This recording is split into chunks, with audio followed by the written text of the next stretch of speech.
Namaskar. Welcome to the Indian AdGeek. My name is Vishal Mehra. Ever wondered whether that too good to be true ad on your Instagram feed is actually too good to be true?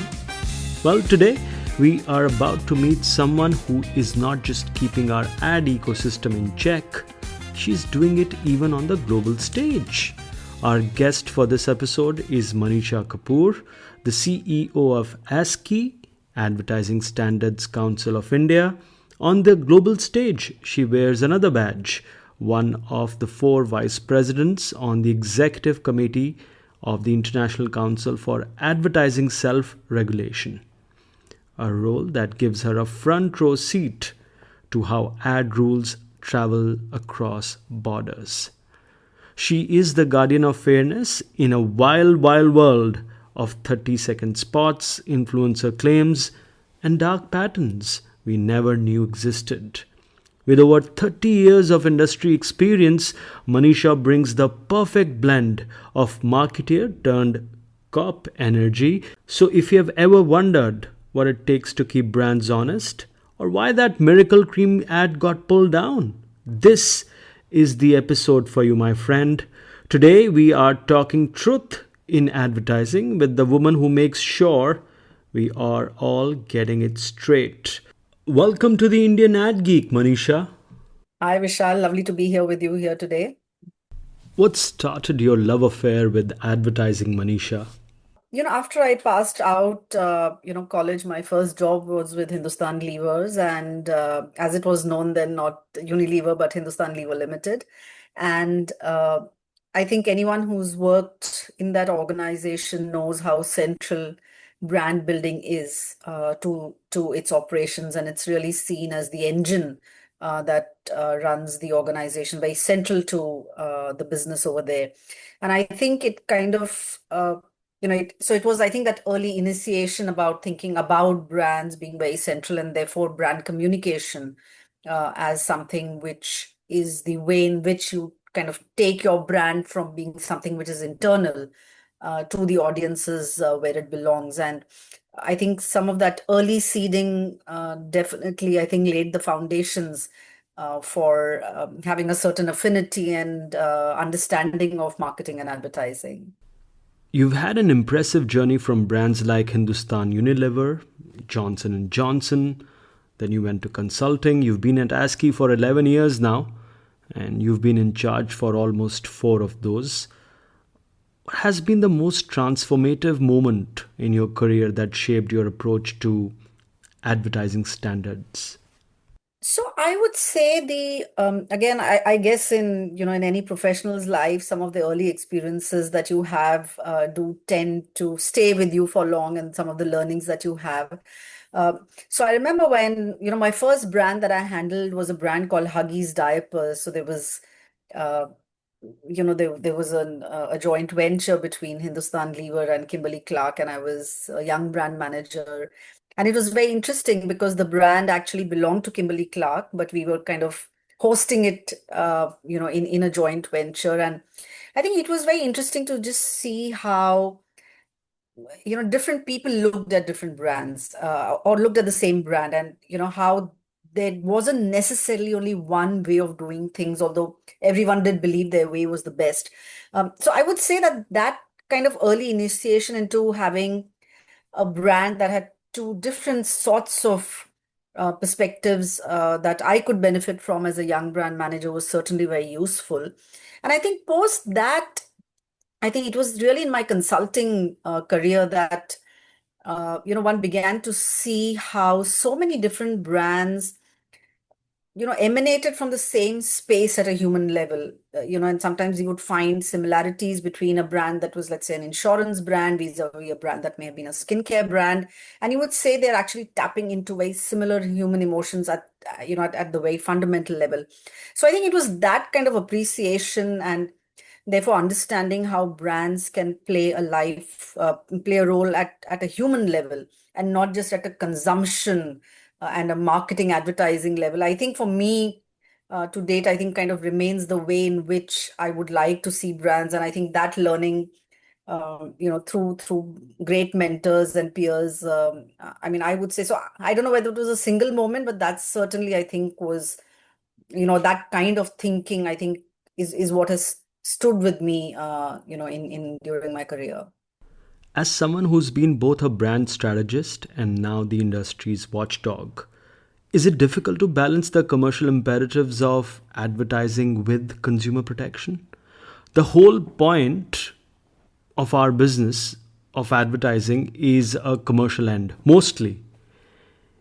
Is it complex? Is it tricky? It is complex and tricky, but at the heart of it, it's also very simple because you can only be a commercial success if your consumers trust your brand. And honest advertising is certainly one of the pillars, of building a trustworthy brand. So just like you would say that having a great product is not at odds with having a great business. I mean, you need a great product to have a great business.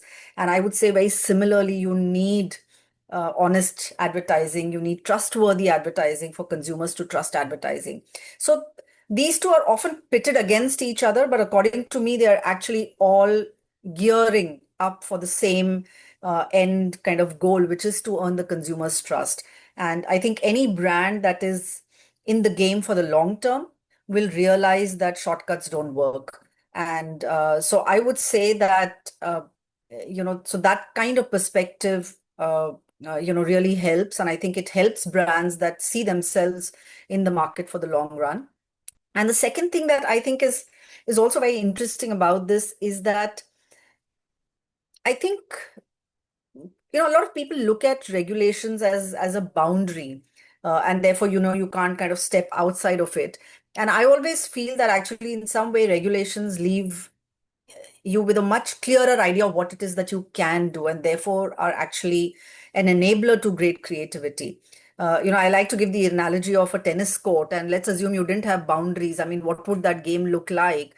Vis-a-vis when you have boundaries, and then do we say that the players are limited?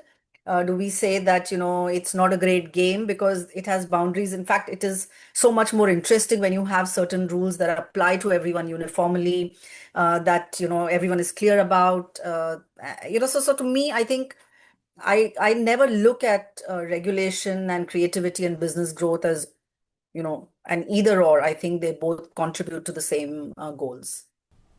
Manisha, like I was saying in my intro note, you are one of the four vice presidents on the ICAS Executive Committee.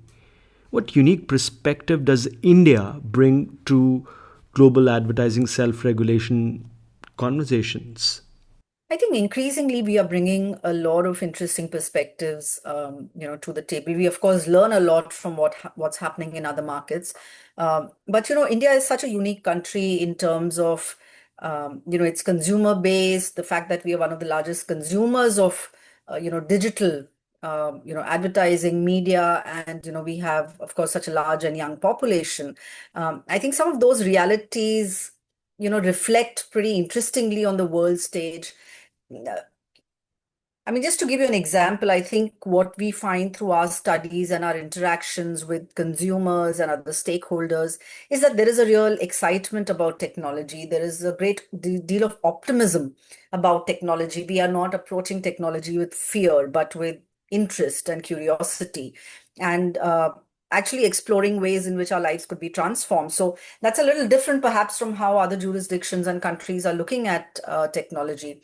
So I think there's a lot of entrepreneurial energy in the way Indian businesses conduct themselves, in the way that consumers interact with brands, and businesses. So I think that's something which is quite valuable and adds, I would say, a very different dimension to self-regulation. So I would say that, the realities of the Indian market, its unique characteristics do bring in a lot of great flavor to the global stage.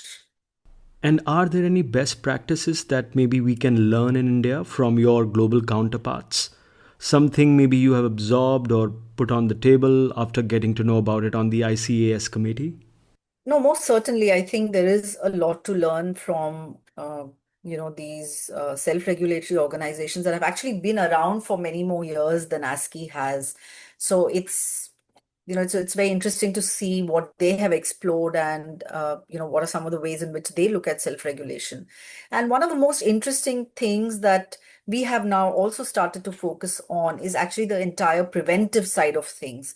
So self-regulation not merely as putting an ad out there and then it's wrong and then a watchdog or a self-regulatory organization kind of knocks you on your knuckles, but something that can actually work together at the very beginning of creation, and it's actually part of the creative process where you can actually vet your ads before they go to the market. You can have an advisory service kind of taken by the self-regulatory organizations.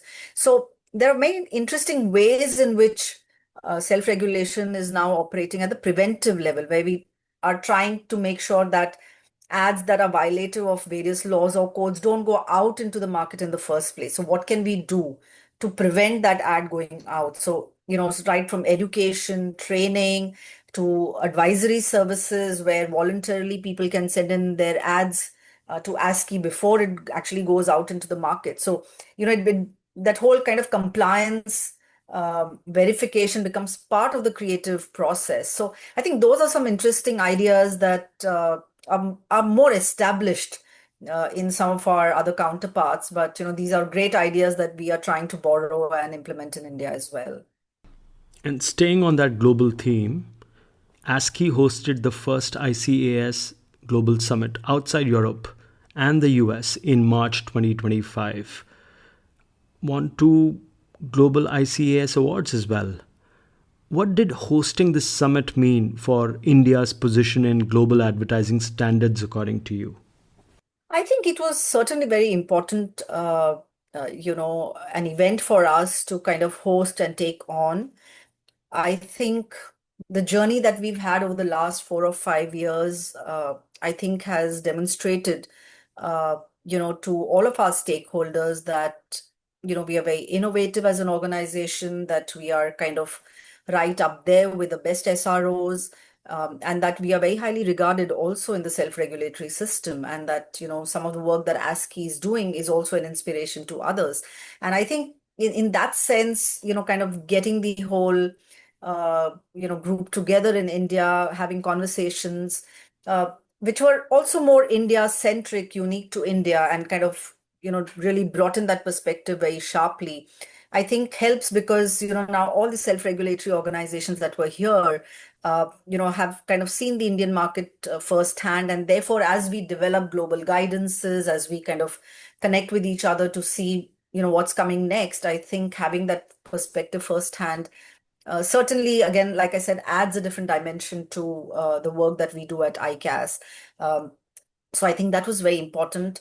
In terms of the awards, we've been consistent winners actually for the last few years, and it's a matter of great pride. I think unlike a lot of award, you know, programs and structures, we don't have so many awards. It's just five. And therefore, to win two out of those five is, something that we are really proud of, and happy that our work is getting recognized by all our stakeholders. Last year in June, the Supreme Court mandated self declaration certificates for all new ads. In so many ways, a watershed moment. How has that shifted the advertising landscape from voluntary compliance to mandatory accountability? What are the biggest unanticipated operational issues ASCII has observed in the compliance process, especially for D2C brands and content creators? There are already many laws before the self-declaration certificate mandate was given. I mean, so you have the Consumer Protection Act that was already in place. You have various laws relating to advertising by different sector regulators. The food sector regulator has their own laws. The financial sector regulators have their own laws. So, in that sense, I would say that the self-declaration certificate, which incidentally applies only to the food sector, so it's not something which applies, across the board. So it is, I would say it's a reinforcement of something which was already provided for in law. I mean, companies are anyway supposed to be compliant with the law. Compliance with the law is not voluntary. ASCII seeks voluntary compliance, but most of the ASCII code, exists in law as well in terms of the provision. So if you're in violation of an ASCII code, it's very likely that you're in violation of the law as well. And compliance with the law has never been optional, right? So I think what the self-declaration certificate did was kind of just bring the issue into sharper focus. But I think some of the limitations of it also are that what happens if you give a self-declaration certificate and let's say we find an ad that is not in compliance? Is there an automatic kind of, understanding of that in terms of what's to be done in terms of process or in terms of penalties? So unfortunately, that bit hasn't really happened. So I would say that it is more a reinforcement that advertising needs to be compliant, and particularly, this is, I mean, the SDC is applicable only to the food category, so I guess just extra emphasis for that category. Uh, I think when the SDC came out, certainly there were a lot of questions, about how it's going to get implemented. And at that time, there wasn't the clarity that it's only for the food business. It seemed to be something which is across the board. So I think that led to a lot of confusion and a lot of kind of anxiety, amongst advertisers. The first round of the portal had your scripts that had to be put up, which anyone else could see.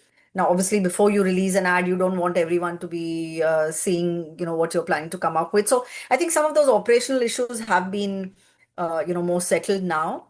But I would say that in the way that it's currently operating, I would say the SDC is more a reminder to make sure that you're compliant with the law, which anyway you're supposed to do whether or not you sign an SDC.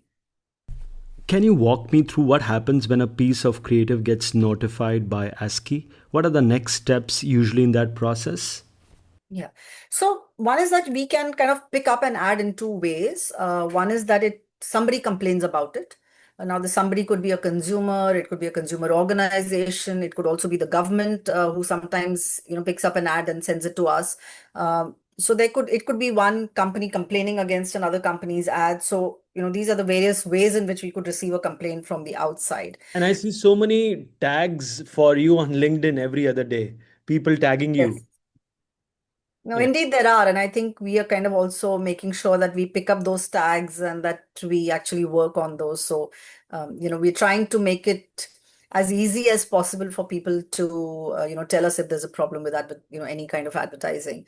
So, so basically, when we receive, a complaint or we pick up something ourselves. So one of the big things that ASCII does is our own monitoring. We don't depend just on complaints to come in from the outside, but we have a team that is scanning the environment, that is looking out for potential violations.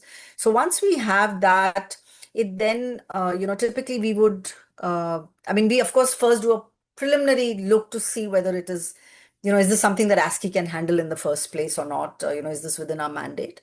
And once we establish that, we then typically would write to the advertiser, asking them to either withdraw the ad or modify it, or if they wish to contest it, they may feel that, the claims that they have made are correct. In which case we ask them for evidence. So the evidence could be in the form of research reports or lab tests or certain kind of literature, scientific literature. So whatever it is, depending on the nature of the complaint, the advertiser could send that to us.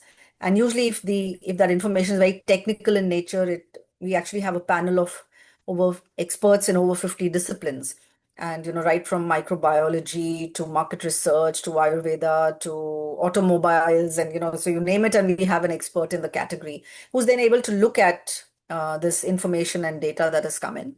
And they will then provide their inputs to a jury. Uh, if there is no technical information that the advertiser sends, then the advertiser's response along with the complaint directly goes to the jury. Now, this jury composition is also very interesting in that it has members both from the industry and from civil society. But in any jury formation, we need to have a majority of non-industry members. So we have people from all walks of life. We have doctors, we have lawyers, we have journalists, we have professors, we have people working in the not-for-profit sector. So really a very, very diverse perspective of people who come in, and then of course you have the I'm industry as well. sorry to interrupt you, Yes. but do you mean that most of the people are not from advertising? Or did you mean that, let's say, if there's a case for a dairy product, a milk product or paneer or something like that, then nobody from that industry would be part of the jury? Well, actually, both things. Because so one is in any, irrespective of what the ad is, you will always have a majority of non-industry people on a jury. So which we broadly kind of call civil society. So you will always have a majority of civil society on an ASCI jury. So that's something which is mandated by our articles of association. And of course, no one who's working in that sector will be part of it, because either it's their complaint or it's their competitor's complaint. So then there is obviously a conflict of interest. So they will have to recuse themselves from a case which is about their industry particularly.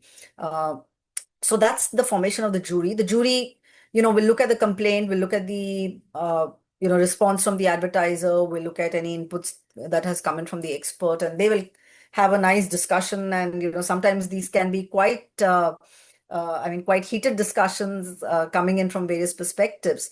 And then eventually the jury kind of comes out with a recommendation on whether they believe this ad is a violation of the ASCII code or not. So if we believe that there is no violation, then really there's nothing that the advertiser has to do. We will send out the recommendations. But if we feel that, or rather the jury feels that there is a violation of the ASCII code, then we will recommend that the ad either be pulled off or be modified. So that's broadly the process that happens. We send out these recommendations to the advertiser and the complainant. Um, then there are further appeal processes in case either of the party is not happy with the recommendation. They want to kind of appeal further. So then we have appeal mechanisms, and we then give the advertiser usually a week to comply and put out a modified ad or pull it out altogether. On an average, how many complaints do you get annually? And what would be the compliance rate? Yeah, so we last year, for example, looked at about 7,500 complaints or 7,500 cases, of which I would say close to about 92, 93% would be ones that we have picked up ourselves, and kind of they come from our own monitoring processes.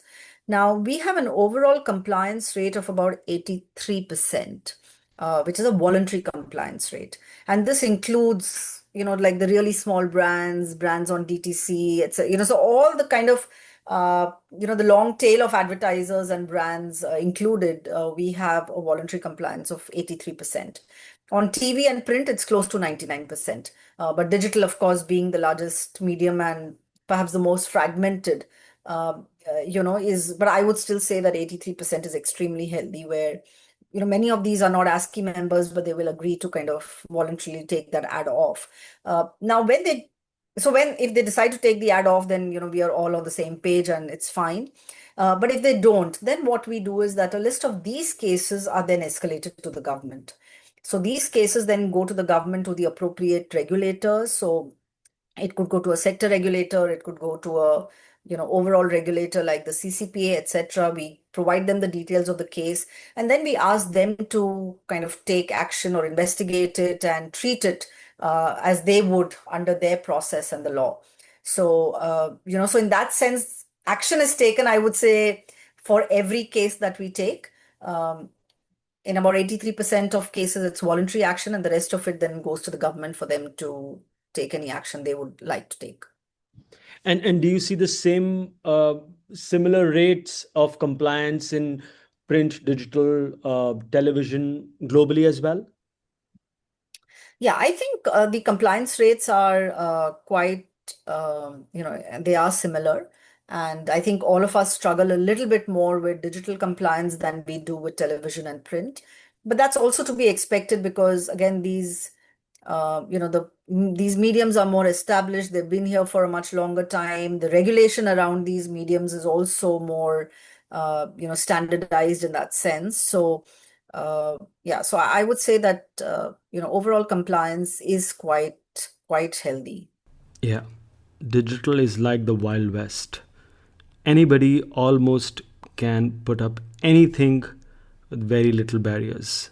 Your recent Ad Next, the AI Edition report, explored AI's impact on Indian advertising. What are the biggest opportunities and risks you see with AI generated content, and even personalized advertising, Manisha?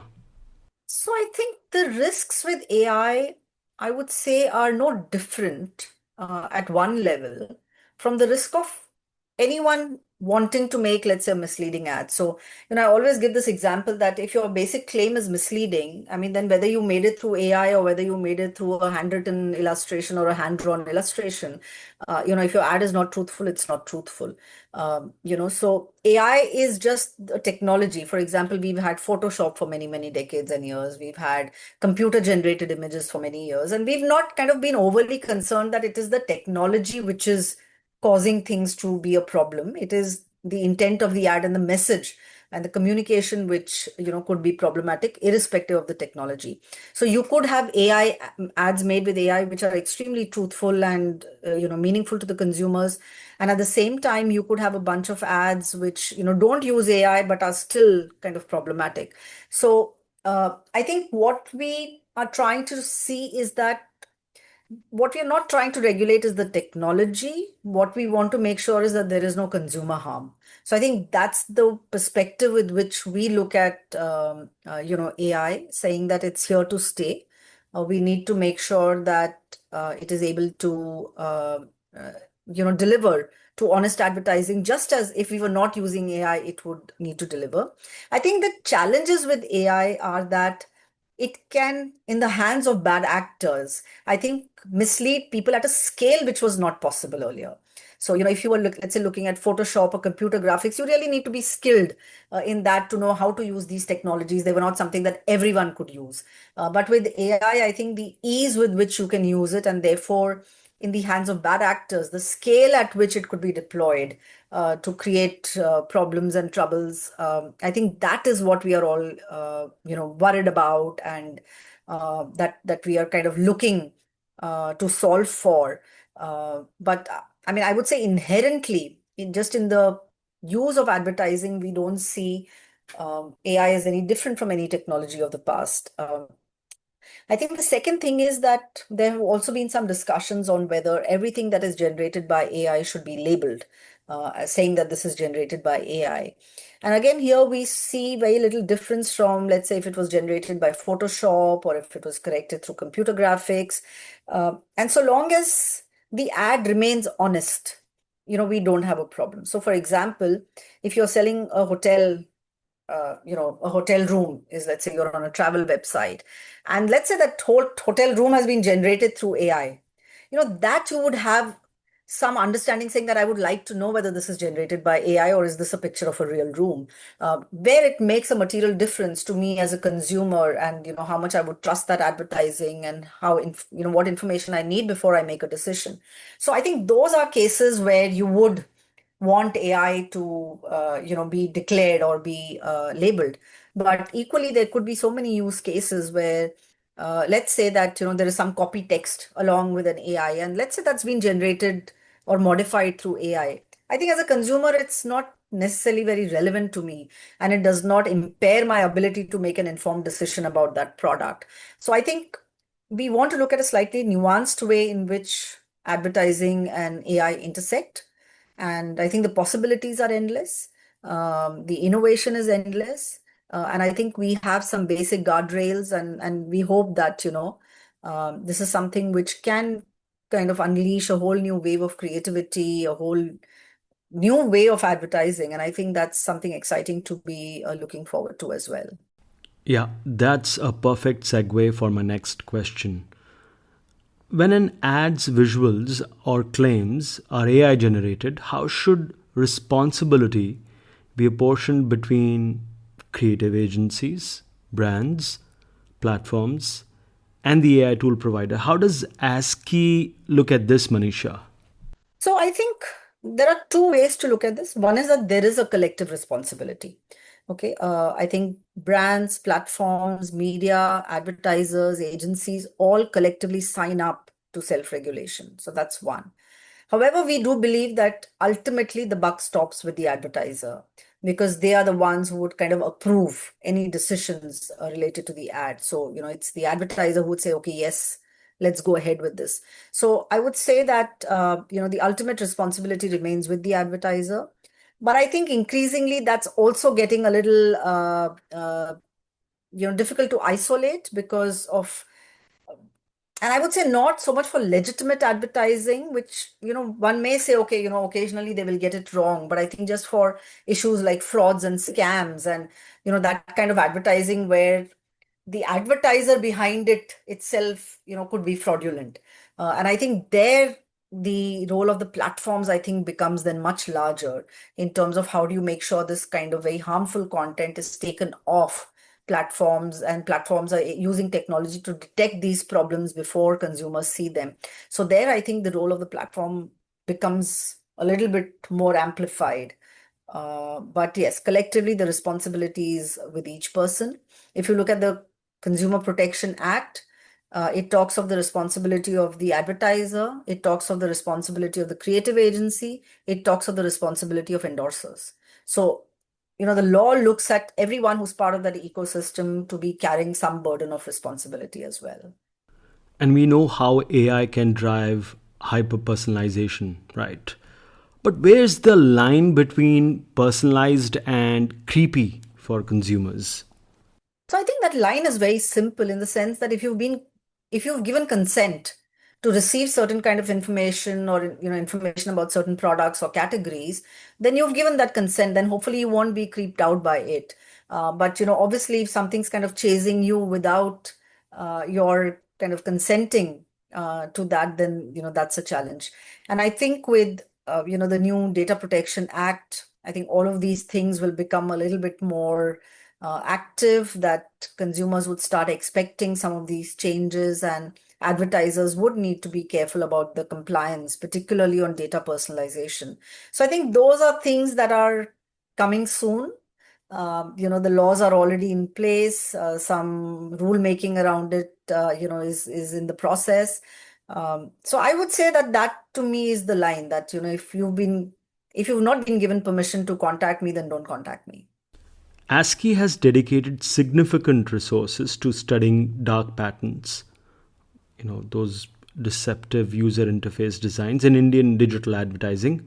Can you share the key findings from this initiative and what immediate measures or guidelines ASCI is introducing to protect consumers from these manipulative design practices such as confirm shaming or even hidden subscription traps? Yeah, no, absolutely. I think this is a really important question, and something which is, also quite topical. I mean, and it has been topical for the last few months. Essentially, we launched our, the dark patterns guidelines. So we launched a white paper by end of 2023, and early 2024, we actually got the guidelines out.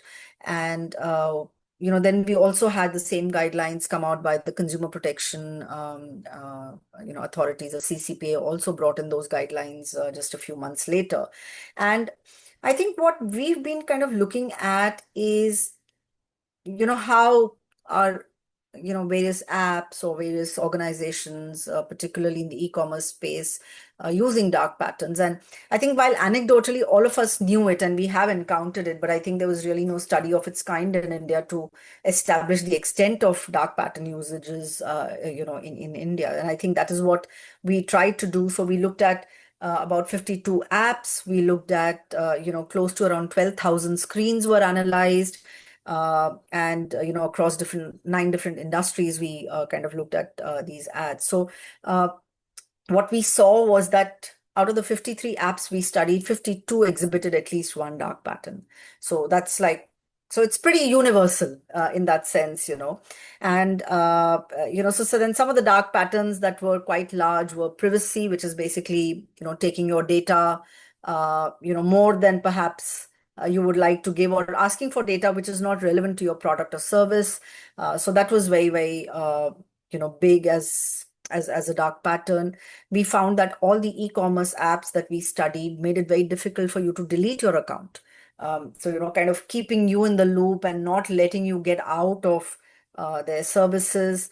We saw health tech apps, for example, relying a lot on creating urgency to take a decision, not letting you think through your decision, saying, kind of do something right now, and this offer is there for the next few minutes, and then there's like a ticker going on. And it's a decision that you want to take about a health app. Why should you have that kind of pressure to accept a deal, which you could extend and therefore make it a more comfortable experience for the Yeah. consumer. I think the interface manipulation where you are suppressing certain choices, you are highlighting certain choices, you are disclosing a certain price which lures the consumers, and eventually, that's not the price that they have to pay. So these are the kind of things that I think make consumers very wary of the online space, right? I mean, it's in everyone's interest to make the online space a trusted one, right? It's in the brand's own interest. So if collectively all the brands start using a lot of dark patterns, it means that the consumer is never going to believe when you say, okay, this is available for 100 rupees. They will say, okay, you're saying it's for 100. I know by the time I check out, it's going to be 150. So you are, in a sense, setting yourself up for trust erosion and a poor experience for your consumers online. And again, in the long term, this may not be a great strategy. So again, I feel that brands who are here to make a long-term business and a long-term relationship with consumers would do very well not to have these kind of dark patterns on their apps or any kind of interface they have. I will again quote one of your reports for my next question. It said 98% of influencer ads were found non compliant in your latest report. And these are, of course, ads that you picked up for scrutiny, not a universal number, not from a universal set of ads. How do you see influencer marketing maturing and going ahead? We've done these kind of rounds of studies on the top influencers. And one would think that the top influencers know the law. They have teams that are looking at, their posts and feeds and managing their business. They have perhaps lawyers on their team, etc. And we found that two-thirds of the top 100 influencers were not compliant. And that to me is a very disappointing statistic because not only are you not compliant with the ASCII code, but you are non-compliant with the law as well, because here there is a complete overlap between what the ASCII code says and the law says. So to me, that is very disappointing because it means that when the leaders of an industry don't take it upon themselves to be honest. These are people who are role models for other influencers. These are people who are, who have all the big brand deals. Now, if they behave in a certain way, that unfortunately will become the culture of that industry. And if it becomes the culture of the industry, then it's not going to be happy days ahead. So I think it's very important. And I would say that I would say we are nowhere close to any kind of maturity of evolution of this industry. I think we are still very, very, initial stages of growth of influencer marketing. And I would say, therefore, there is an urgency and a need for the role models of this industry to really put their foot down and to back up an honest way in which this industry is going to operate, because if it is not, then we all know anything that is not honest does not last for the long term. Now, influencer marketing itself is actually a very interesting way in which brands can engage with consumers. It's a way where consumers are able to demystify brands for them. There is a way in which they can understand what's happening without it being too complicated. So I think in that sense, influencer marketing has a lot of advantages going in. The question is whether we are going to squander all of those because, we don't want to be honest, vis-a-vis taking a stand that, this is an industry here to stay, and people who are leading this industry need to set the foundation that is honest, ethical, and built for the long term. The stat that 29% of ads processed by ASCII are disguised influencer content. What's the psychology behind why disclosure remains such a challenge? I think there is a bit of a myth, and about so two things. One is that I think people feel that ads that have a disclosure tend not to get the reach and impressions and virality that a non-disclosed ad gets, and therefore that has something to do with platform algorithms. And that's one of the very strong beliefs that influencers have.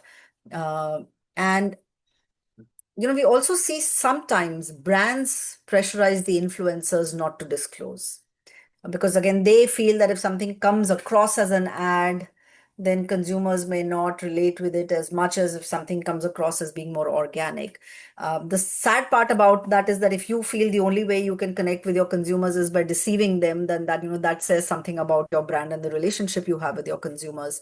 um, but I think those are some of the myths that are quite popular in the influencer world. And I think we've always believed, and I think even the global experience shows that when your content is really good, it's really relevant to the consumer, it's made in a way that is very engaging, then even when there is a disclosure, that it is equally effective. You are reaching the right audience is interested in engaging with you.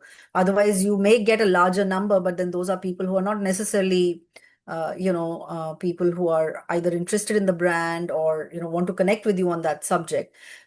It also, I think, speaks to the trust that influencers have with their audiences. And can I trust this influencer when I feel that this influencer is saying something, or trying to pass off something as organic when you suspect that there is a brand behind it. I mean, eventually, again, then you destroy the influencer. But an audience trust. And again, if you don't have that, then what business will you have? So I think there are unfortunately a lot of people who are thinking of this as a quick, hit and run kind of thing. Let's do it and get out. And, but eventually in the long term, and I will tell you that we have seen so many examples, not just on influencers, but on, advertisers who have suddenly started making very tall claims. And they've constantly been violating the ASCII code and the law. And let me tell you, some of those companies don't exist 2 or 3 years after that. They've kind of, the VC capital is gone. The consumers have called them out. They have, entered a lot of problems with regulation. So eventually those companies don't survive. So I would say that if you are in it for the long term, you would not be resorting to these tactics. Do you think naming and shaming repeat offenders, brands or creators, will help? So what we do is that when we publish our annual report, we actually publish a list of all our cases.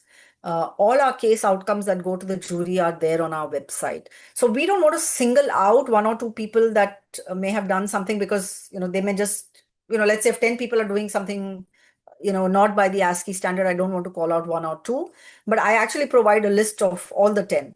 And in fact, I provide a list of the entire 100, saying that, okay, these were the guys who had a problem with their ad. The jury found it problematic. They changed it. Here's a list of guys who, where we felt there was a problem with the ad. They did not change it. So I think that transparency as a self-regulatory system is very important to us. And I don't think we bring it out in a sensationalist manner, but the information is actually all there in the public domain. It is there on our website. It is there through our annual reports. We provide links to, the files that hold all of this information. So it is there in the public domain. It's completely transparent. Offshore betting accounted for 43% of all advertising violations in your latest report, with real estate at 25%. What makes these sectors so problematic? How is ASCII now collaborating with regulatory bodies on such matters? I remember you mentioned earlier in our conversation that you forward details of some offenders who ignore guidelines, or ignore regulating themselves, to the relevant ministry.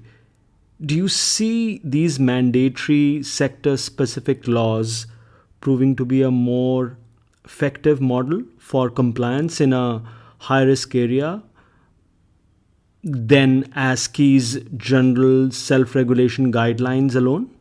Yeah, so we've seen in the last few years, the emergence of certain sectors, which I think, because they're new and they're evolving, and sometimes the players are new, not established, or everyone's kind of trying to navigate their way around, where it settles down.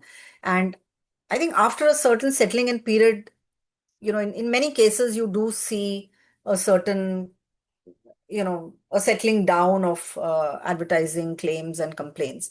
But I would say things like offshore betting. these are particularly problematic because what happens is that these are sectors which have restrictions in some markets and no restrictions in other markets. The nature of digital is such that you can't create state boundaries or national boundaries around it. That content is able to reach most people everywhere. So now, what do you do if something is banned in your country, but somebody is sitting in the US and hosting that ad content and directing it to your audiences? It's not so easy. Even the government, when they come to know of this, they will take out a URL. The day they take out a URL, the next day there are three URLs to replace it. And these guys just manage to migrate the entire audiences there. So it's extremely tough and complicated, I would say, for regulators. It's not easy at all. Also, one of the challenges with digital advertising is that we have certain sectors which are governed through state laws. So, for example, gaming is one of them. You have things like alcohol, which are state laws. And therefore, what happens when an ad is on digital? Which state is going to take that ad as, who's going to act against it? So I think these are certain complications brought on by the digital environment, that have become I would say, very tough challenges for regulators. And I know that there is a lot of discussion on how we can address those challenges. We have to work together with the industry, with, different government regulators have to come together. There needs to be a more cohesive, unified approach on how we look at advertisements. Nobody can work in silos anymore when the advertising is not siloed. So I think, that agility is something that needs to be a part of the regulatory system. And regulatory systems are not necessarily known for being extremely agile and very, very quick to change. Uh, Right. at self-regulation, we still have that freedom, I would say, much more, because the process of law is obviously and rightly so much more. It's a much longer process, and many more stages of approvals, etc., need to be there.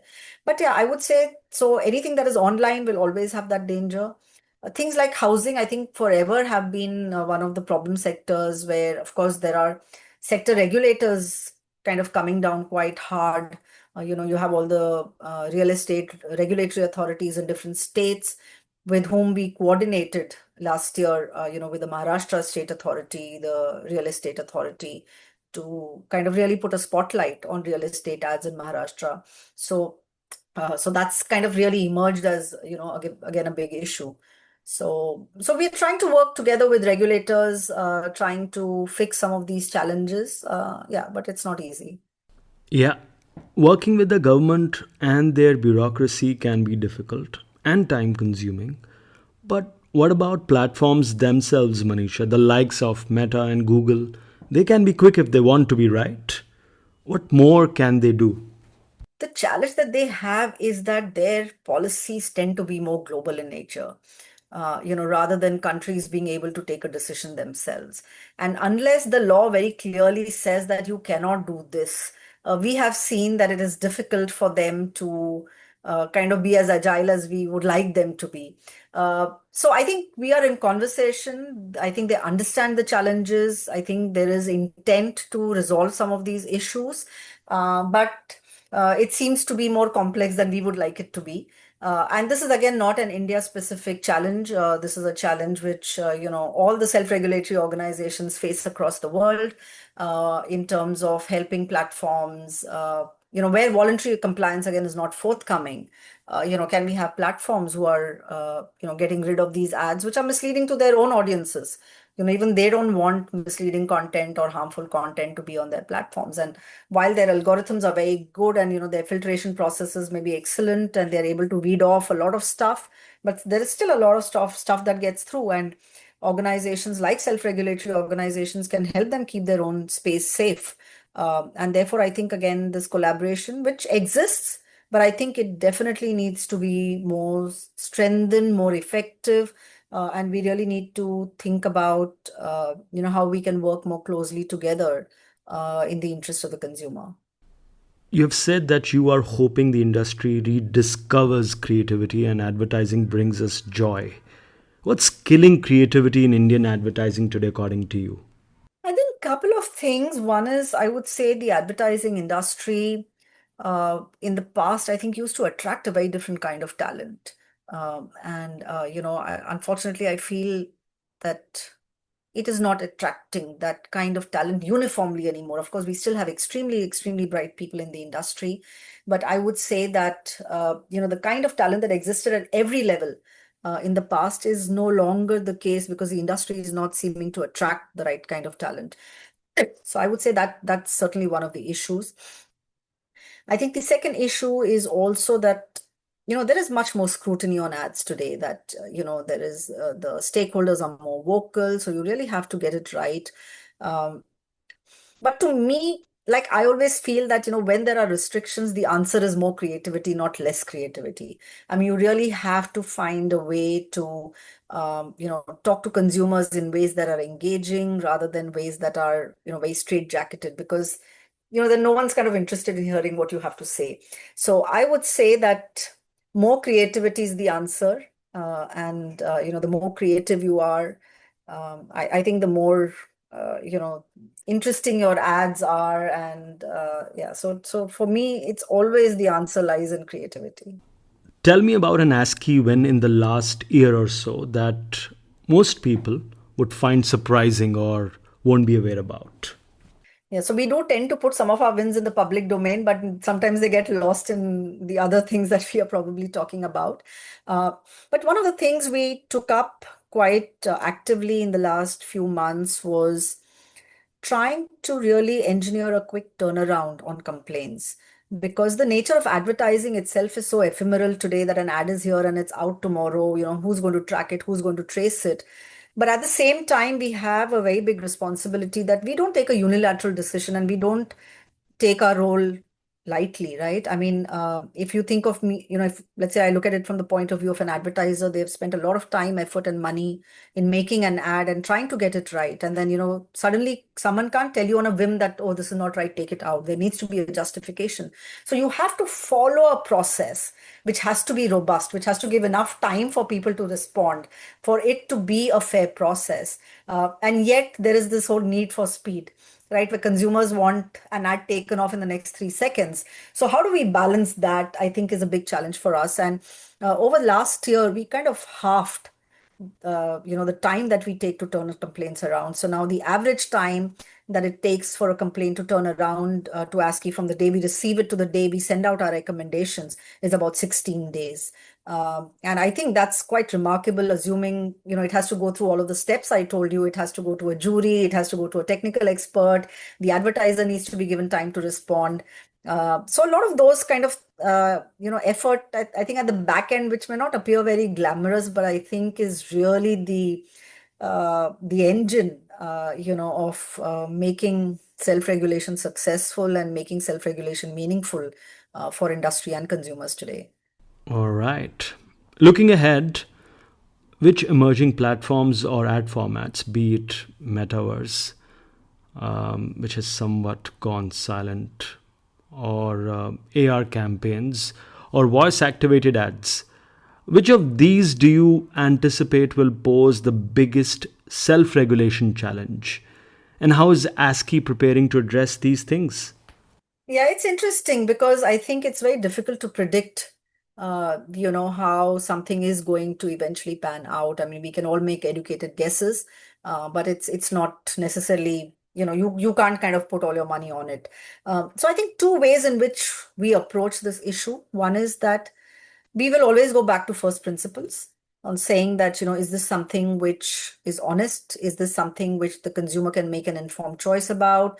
So for us, those become the kind of way or approaches that help us navigate whatever are the format changes that are coming through. So again, is a format, does the consumer have a fair chance to understand what you're saying? So, I think we just go back to basic principles rather than try and regulate the format itself, because that will probably morph faster than we can get a regulation out for it. So that is one.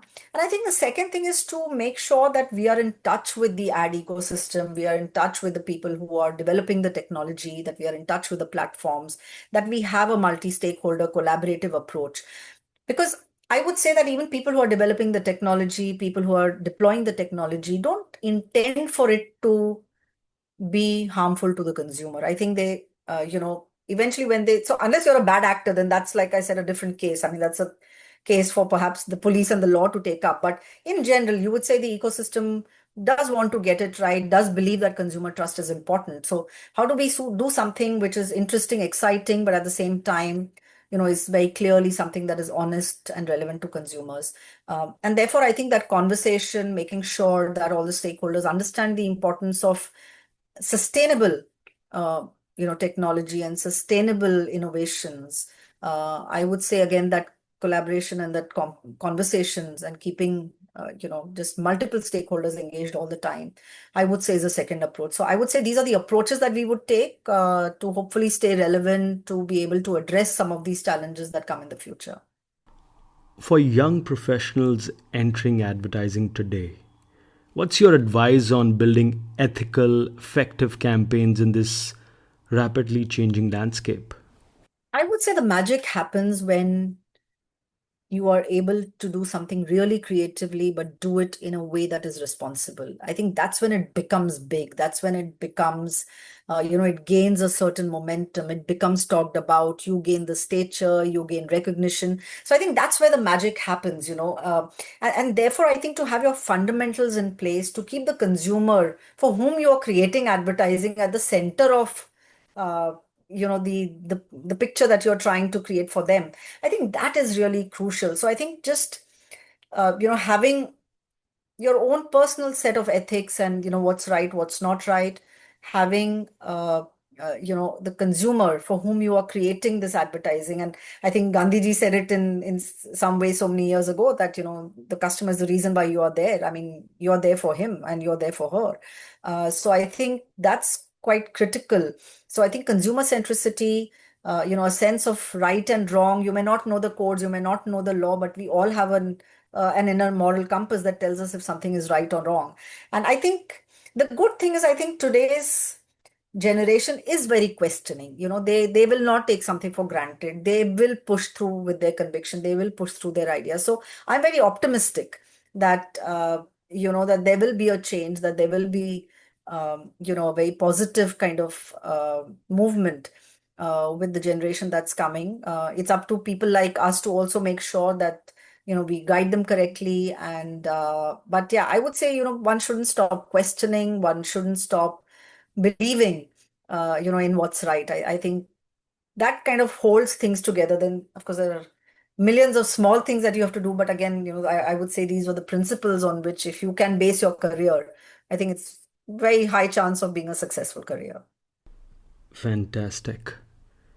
Tons of learnings for me. Thanks so much for your time, Manisha. Really appreciate it. Thanks, Vishal. I really enjoyed the conversation as well. So thank you for having me. Manisha just gave us a masterclass in why self regulation matters as much as innovation in advertising. She has reminded us that great advertising does not just sell, it earns trust.